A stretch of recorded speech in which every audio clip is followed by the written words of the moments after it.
So the last two topics I really want to cover, one is sustainability, meaning developing a career you could live off of in comics, and the other is technology. So first on the topic of sustainability, Liz recently quit her day job to be a full-time cartoonist, so I'd like to ask her.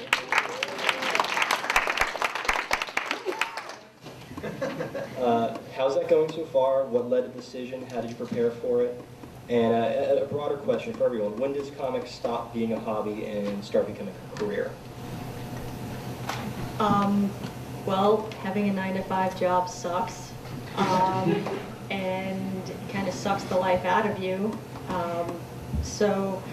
I used to work at the Museum of Fine Arts in their library, and I started that job right out of school, right when I graduated from the school, the Museum of Fine Arts. Like 2 weeks later, I started this full-time job, and I had this great idea that I would be able to do my graphic novel and have this job at the same time.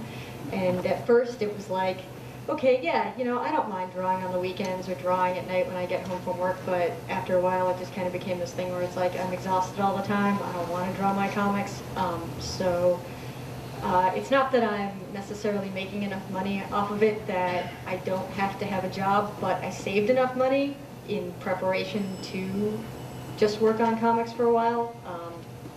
That's something that I decided to do. And I already have a publisher for the book, and I've been looking at other publishers if I wanted to move it. So I would say that if that's something that you're looking to do, save up for it.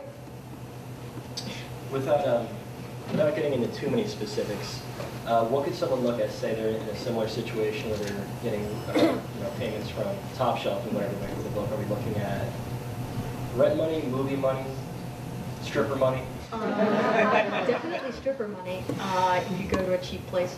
I mean, the royalty system in comics, which is what most publishers like Top Shelf or Fantagraphics or Drun and Quarterly works in versus like a page rate. Royalties are a percentage of the sales from the book. It's usually like between 10 and 30% of the cover price. That all depends on how well your book sells, and if you have multiple books, then that becomes a stacking thing, so you make more money the more books you have.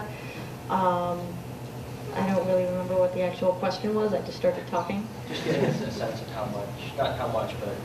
I mean, that all depends on the cover price of your book. How does that figure into your general revenue stream? I mean, it's definitely nice when I get those checks. I wouldn't say that I get those checks and I jump in my money vault like Scrooge McDuck or anything like that. But, it's like a couple months' rent and some strippers, if that's what you're looking for.